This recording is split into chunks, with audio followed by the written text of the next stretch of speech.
My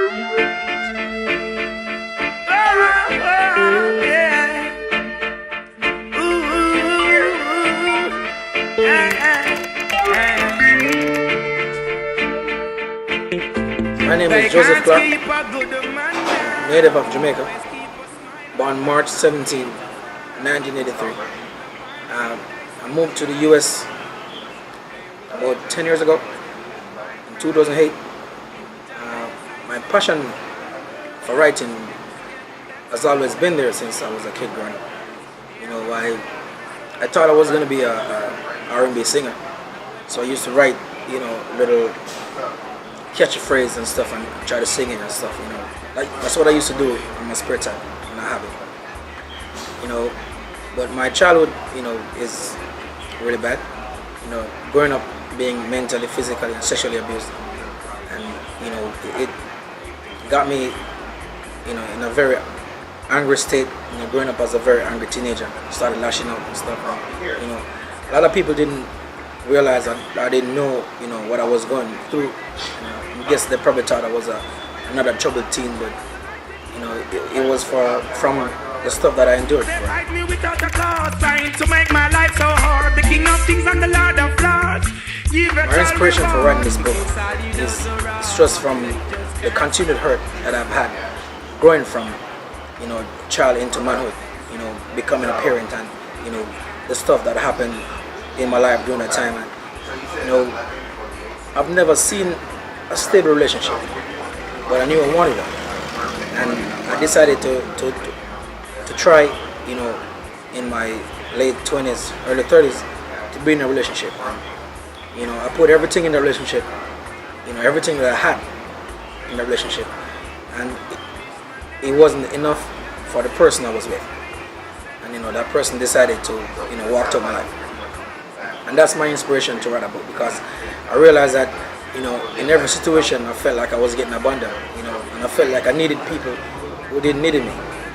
And, you know, that breakup that I had, you know, like really, it crushed my world, you know, more than what, you know, I think it should be. You know, I lost everything. I felt like I lost everything.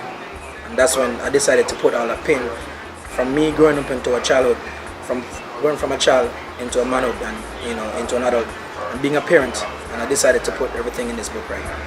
No love. Even when they set up roadblocks, they just can't stop me. Writing No Love, it was an easy process. Not necessarily, physically it was an easy process. Well, I was walking around looking for churches to go to, you know, because I used to be in the clubs and, you know, partying and stuff, and, you know, this breakup that I had, it was really rough. But I felt like if I was to go into the club and started drinking, I would have get lost in the life. So I felt like I wanted to, you know, be a part of something greater than I was. I felt like I wanted to be a part of a church, you know. So I was walking around in Louisville looking for different churches to attend. And, you know, I've been to a couple churches, and then I stopped at this church called Bates. And one Sunday I was there, and, you know, I felt like the pastor was talking to me, and he was saying, you know, sometimes you get knocked on your back, and the only way you can go is up, you know. And the way he delivered that message, it felt like he was talking directly to me, and, you know, it felt, you know, it was so strong. I started crying. I could not stop crying that day.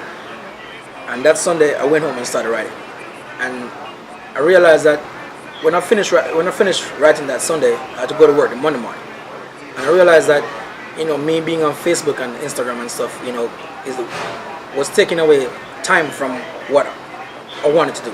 Because I made my mind up that Sunday that I was going to write about my life and the stuff that I've been through. You know, I felt like it would have been therapeutic for me to do that. So I took myself off social media and put my phone down and started writing. And I wrote for about 4 or 5 weeks. It took me to write this book. Like, I didn't stop, you know, I was writing 10, 15 pages per day. They just can't stop me now. That's the process. Even when they set up roadblocks, they just... No, I'm writing part 2 of this, No Love part 2, and I started writing in May, and, you know, I'm supposed to be finished by the end of July. And the book will be ready. Another volume 2 will be ready August 31st. They just can't stop me now. Growing up in Jamaica, there was this place that I normally like to go. You know,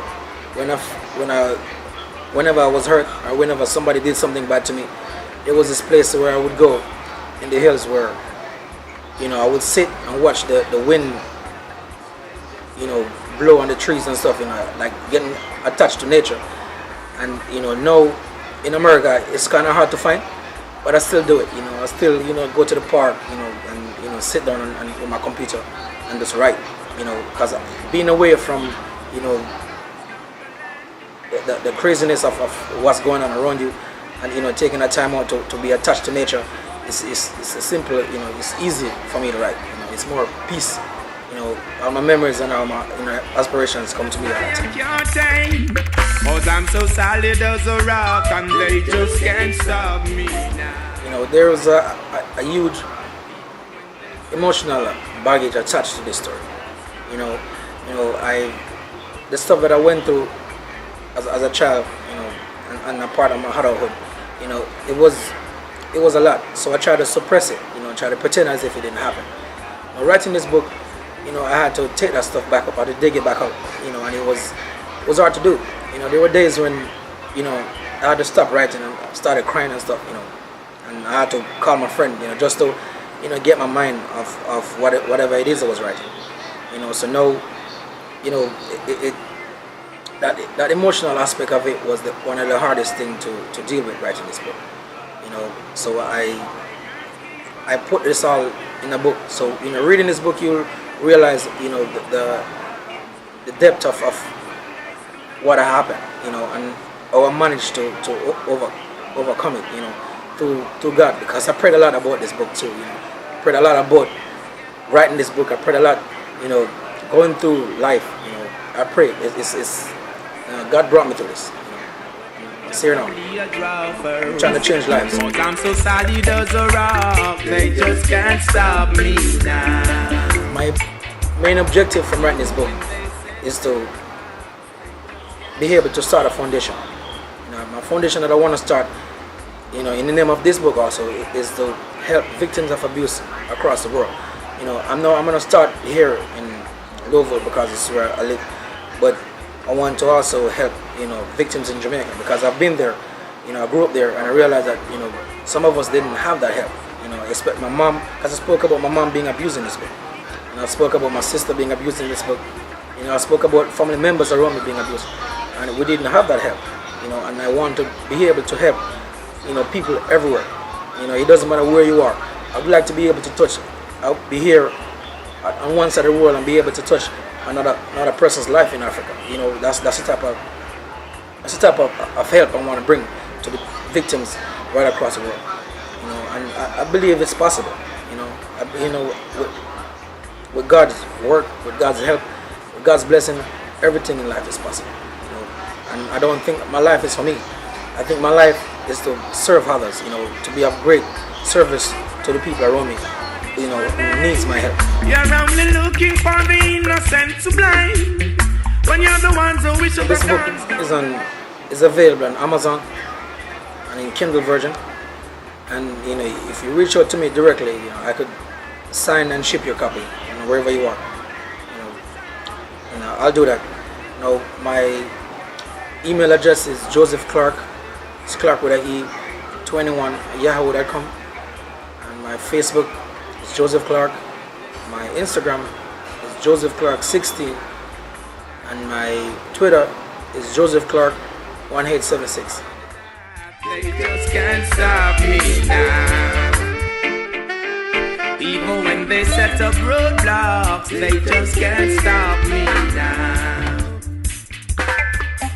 So they can't keep a good man down.